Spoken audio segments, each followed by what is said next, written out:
మహాగణాధిపతయే నమః. ఓం గురుభ్యో నమః. ఓం శ్రీమాత్రే నమః. పరమేశ్వర స్వరూపమైనటువంటి జ్యోతిష, వాస్తు మరియు ఇతర అనేకమైనటువంటి శాస్త్రములను మనకు అందించినటువంటి మహర్షులకి నమస్కారం. హయగ్రీవ హయగ్రీవ హయగ్రీవేతి యో వదేత్ తస్య నిస్సరతే వాణి జహ్నుకన్యా ప్రవాహవత్. అరుణాం కరుణాతరంగితాక్షీం ధృతపాశాంకుశపుష్పబాణచాపాం అనిమాదిభిరావృతాం మయూకైః అహమిత్యేవ విభావయే భవానీం. శ్రీమాత్రే నమః. ప్రేక్షకులకి ఆ లలితాంబిక అమ్మవారి యొక్క అనుగ్రహం పరిపూర్ణంగా కలగాలని మనస్ఫూర్తిగా కోరుకుంటూ, మనము ఈరోజు 6వ తేదీ నుంచి 12వ తేదీ వరకు ఉన్నటువంటి గ్రహస్థితి ఏమిటి, ద్వాదశ లగ్నాల వారికి, లగ్నం తెలియని వారు రాశి నుంచి చూసుకోవచ్చు, ఏ విషయాల్లో బాగుంది, ఏ విషయాల పట్ల జాగ్రత్త వహించాలి, అదేవిధంగా మనకి నవరాత్రులు ఉన్నాయి కాబట్టి ఈ నవరాత్రుల్లో ఏ లగ్నం వారు అమ్మవారిని ఏ రకమైనటువంటి ప్రసాదాన్ని, ఏ రకమైనటువంటి పుష్పాలతో పూజిస్తే బాగుంటుంది అనేటువంటి విషయాలు కూడా తెలుసుకుందాం. అదేవిధంగా వీడియో ఎండింగ్ వరకు చూసుకున్నట్లయితే అమ్మవారిని నవరాత్రులు ఎలా కొలవాలనే విషయం కూడా నేను మీకు చెప్తాను. అయితే ఇక్కడ ఉన్నటువంటి గ్రహస్థితి ఏమిటి అని చెప్పి చూసుకున్నట్లయితే ఇక్కడ చూడండి, మనకి వృషభ రాశిలో గురువు ఉన్నాడు, 10వ తేదీ నుంచి వక్రిస్తున్నాడు. ఈయన మిథునంలో కుజుడు, ఈ యొక్క కన్యారాశిలో రవి బుధ కేతువులు, చంద్ర శుక్రులు తులారాశిలో ఉంటే ఈ యొక్క చంద్రుడు ఈ వారం మొత్తం కూడా మనకేంటంటే మకరం వరకు సంచారం జరుగుతూ ఉంటుంది. వక్రించినటువంటి శని కుంభరాశిలో సంచరిస్తున్నాడు, మరియు మీనంలో రాహు ఉన్నాడు. ఇది ఈ వారం ఉండేటువంటి గ్రహస్థితి. ఈ విషయాలు చెప్తుంది నేనైనప్పటికీ కూడా చెప్పేసిన సాక్షాత్ లలిత అమ్మవారిగా భావిస్తూ ఒక్కొక్క లగ్నం గురించి మనం తెలుసుకుందాం. ధనుర్లగ్నము ధనస్సు రాశి. ధనస్సు వారి కనుక చూసుకున్నట్లయితే ప్రత్యేకంగా మీకు అన్ని రకాల లాభాలు వచ్చేటువంటి సమయం. కాకపోతే శుక్రుడు లాభస్థానంలో సంచరించేటప్పుడు ధనుర్లగ్నం వారు కాస్త వివాహ జీవిత సంబంధించిన విషయంలో చూసుకోవాలి. అదేవిధంగా మీకు ఈ గ్రహణం పట్టి అయిపోయింది కాబట్టి మీకు కెరియర్ ఇంప్రూవ్మెంట్స్ పెరుగుతాయి. బికాజ్ ఆఫ్ దశమ గ్రహణం అనేటువంటి చాలా మంచిది. అయితే ఫైనాన్షియల్ మ్యాటర్స్ విషయంలో మాత్రం కొంత ఘర్షణ, అంటే కుటుంబ సభ్యులతో, అన్నదమ్ములతోని, లేనట్లయితే ఇంట్లో ఉండేటువంటి ఏజ్డ్ పర్సన్స్తోని ఫైనాన్షియల్ మ్యాటర్స్ విషయంలో ఘర్షణలు వస్తూ ఉంటాయి, జాగ్రత్తగా ఉండాలి. అలాగే మరొక విషయం ఏంటంటే వారితో ఏదైనా అంటే అగ్రిమెంట్స్ రాసుకునేటువంటి విషయాల్లో ముఖ్యంగా ఈ ఘర్షణ వచ్చేటువంటి ఛాన్సెస్ ఎక్కువగా చూపిస్తుంది.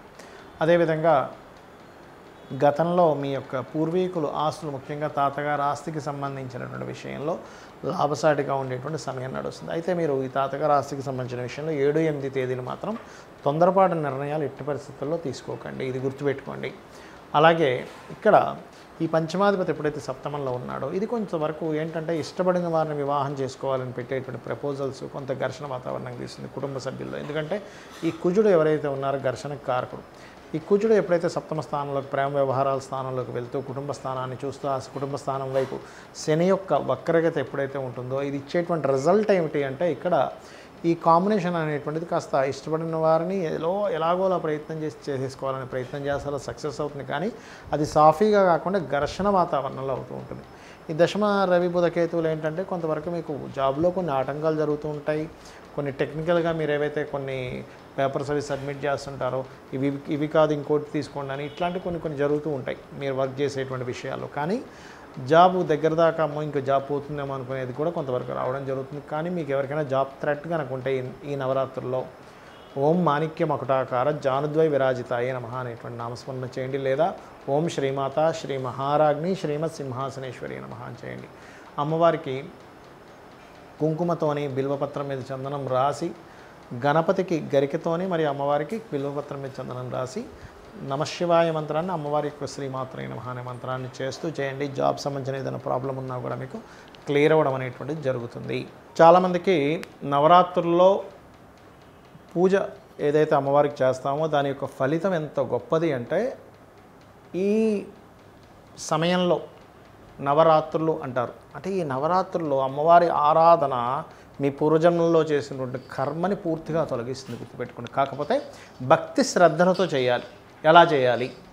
చక్కగా మీ ఇంట్లో ఒక రూమ్ ఏదైనా పెట్టుకొని అందులో, లేదా పూజా మందిరంలోనే చక్కగా మీరు వాటికి ముందు రోజే సామాగ్రి అంతా తెచ్చుకోండి. మొత్తం సామాగ్రి ముందు రోజు తెచ్చుకొని పువ్వులు, ఆకులు, మన తమలపాకులు లాంటివి ఏ రోజుకి ఆ రోజు తెచ్చుకోవచ్చు. కాకపోతే పూజా మందిరాన్ని చక్కగా వేప మండలతోని మరియు మామిడాకులతోని అలంకరించుకోవాలట. అలాగే మీరు కలశం పెడితే కనుక 9 రోజులు కలశం పెట్టి చేయాలి. మాకు తెలియదండి అని అనుకునేవారు కలశం పెట్టుకోవాలని రూల్ ఏం లేదు. అమ్మవారి పటం పెట్టుకోవచ్చు, శ్రీచక్రం ఉంటే శ్రీచక్రం కూడా పెట్టుకోవచ్చు. ఇక్కడ ఏంటంటే చక్కగా ఓ పీట పరిచి దాని మీద చక్కగా బియ్యం అది వేసి, వస్త్రం వేసి దాని మీద బియ్యం అది వేసి చక్కగా కలశం పెట్టుకునేటువంటి వారు అందులో గంగా యమున తీర్థ నదులకు సంబంధించిన నీరు కనుక్కున్నట్లయితే వాటిలో వేయడము, లేదంటే ఇంట్లోనే ఉన్నటువంటి చక్కగా మంచినీరు తీసుకొని గంగేచ యమునేచ అనుకుంటూ అందులో వాటర్ వేయడము. అదేవిధంగా అందులో 5 రకాల పత్రాలు వేయమని చెప్తూ ఉంటారు. మనకి మామిడి, అదేవిధంగా జమ్మి, బిల్వము, ఇట్లాంటివి 5 రకాల పత్రాలు, మంచి పత్రాలు వేయాలి. అదేవిధంగా మందార పువ్వులతో అమ్మవారిని ఎక్కువగా అర్చిస్తే మంచిది అనేటువంటి శాస్త్రం. దాంతోపాటు ఒరిజినల్గా అయితే ఇంట్లో ఉండేటువంటి పూజ గదిని మనం చక్కగా ఈ నవరాత్రుల్లో ఆవు పేడతో అలకమని చెప్తారు. ఇప్పుడంతా టైల్స్ వచ్చేసాయి కాబట్టి కనీసం ఆవు పేడ ముద్దైనా సరే పెట్టుకోండి. అదేవిధంగా పూజ 9 రోజులు అయిపోయిన తర్వాత కలశాన్ని దానం చేయాలి. అది ఏ కలశమైనా కానీ. కొంతమంది ఆ కలశంలో నవరత్నాలు బంగారం వేస్తారు, వాటిని దానం చేయాల్సిన అవసరం లేదు. కలశం మాత్రం ఖచ్చితంగా దానం చేయాలి. అది వెండైనా, ఇత్తడైనా, రాగైనా, ఏదైనా బంగారం అయినా కూడా. అదేవిధంగా మొదటి రోజు రుక్విత్తుల్ని పిలుచుకొని ఒకళ్ళని కానీ, ముగ్గురిని కానీ, 5గురిని కానీ పిలిపించుకొని మీరు ఏం చేస్తారంటే చక్కగా వారి చేత వారికి దీక్షా వస్త్రాలు అది ఇచ్చి వారి చేత ఈ నవరాత్రులు కూడా మన పారాయణాలు అంటే చూడండి, అమ్మవారికి సంబంధించినటువంటివి ఏవైతే మనకి చండీ పారాయణం ఉంటుందో, దేవి భాగవతం ఉంటుందో, ఇట్లాంటివి చేయించుకోమని చెప్తుంది శాస్త్రం. అదేవిధంగా చాలామంది ఏంటంటే ఏ రోజు ఏ వస్త్రం కట్టాలి ఇవన్నీ శాస్త్రాలు ఎక్కడా లేవు. వాళ్ళ భక్తిని కొద్దీ వాళ్ళకు ఉండేటువంటి వాళ్ళ ప్రాంతంలో ఉండేటువంటి ఆచార వ్యవహారాలను బట్టి చేస్తూ ఉంటారు. అదేవిధంగా మీకు ఏదైనా సరే బాగా గురుబలం తక్కువగా ఉందనుకునేటువంటి వారు పులిహోర ఎక్కువగా నైవేద్యం పెట్టండి.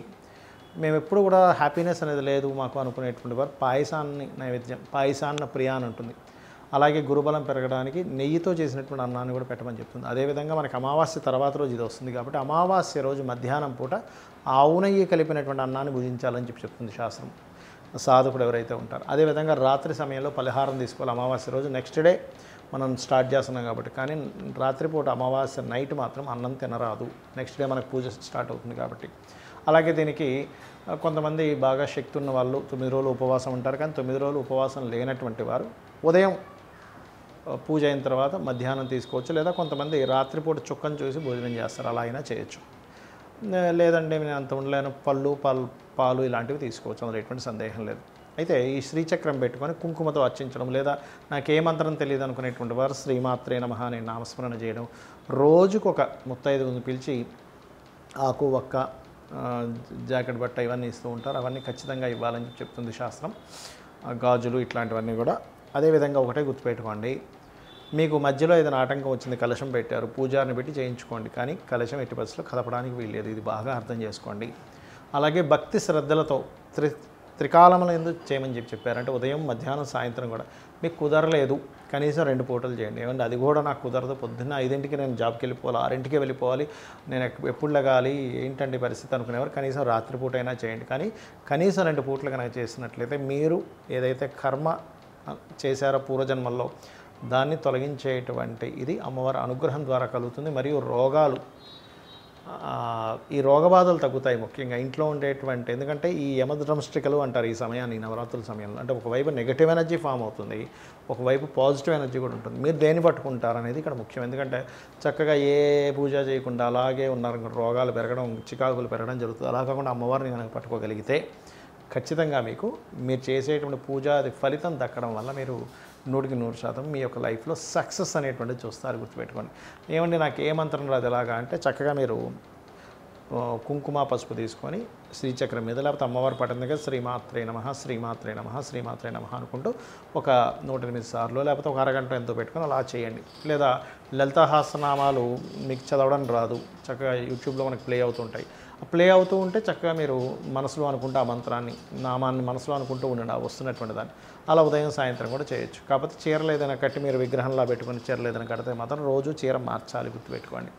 ఇలా చేయండి, అన్ని విధాలా మీకు బాగుంటుంది.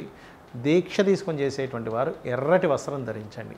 ఎర్రటి వస్త్రం ధరించి స్త్రీలైతే ఎర్రటి చీర, పురుషుడైతే ఎర్రటి వస్త్రాన్ని ధరించాలి, కాషాయం ధరించకూడదు. ఇది చేయండి, అన్ని విధాలా మీకు బాగుంటుంది. అమ్మవారి అనుగ్రహం మీకు పరిపూర్ణంగా కలగాలని మనస్ఫూర్తి కోరుకుంటూ శ్రీమాత్రే నమః.